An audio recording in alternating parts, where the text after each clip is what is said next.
tuloy-tuloy pa rin ang pagdidiscover ng mga bagong singer ng AQ Music.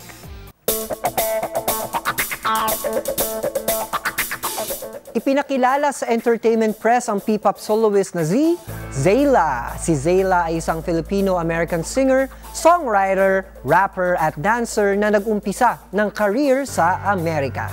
Bata pa siya nang magsimulang magsulat ng kanta at ang genre nito ay mix ng iba't ibang musical styles. At ngayon ay ipagpapatuloy niya ang kanyang career dito sa Pilipinas bilang kauna-unahang P-pop soloist ng AQ Prime Music. Very grateful po kasi hindi lahat nabibigyan ng ganitong opportunity and they gave me this opportunity. So, very grateful and thankful na tinutulungan po nila ako maabot yung dream ko po. I've been writing songs since I was a kid. So, yeah, I love writing po to express my feelings. Hindi rin itinuturing umano ni Zayla na competition ang pinapasok niya na karera.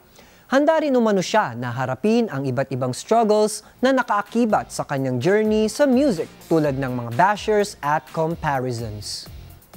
No po. Ini-ignore ko po as much as possible. Hindi po ako kilala sa industry, madami na po akong bashers.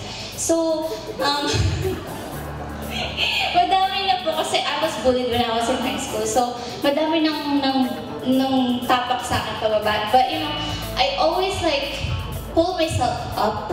Hindi ako nagpapa-apekto sa mga sinasabi ng ibang tao kasi nakaka-drain lang po, nakakapagod, and hindi din nakaka-ano sa mental health.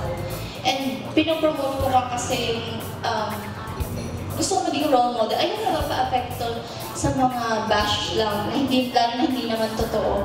And expected na po kasi yan sa field of this industry. So, pinaghandaan ko na po talaga. Mas focus po ako sa talent ko, sa career ko, kaysa sa mga ganun. Parang ayoko po siyang bigyan ng time. I don't think they deserve it. Kasi, ang dami namin ginagawa. Bago kami mag-show, nag-train po kami, nagda-dance po kami.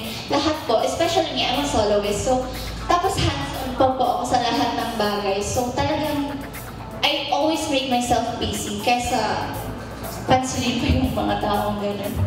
Yeah, hindi po siya maiiwasan. Siguro, I'll just work harder na lang to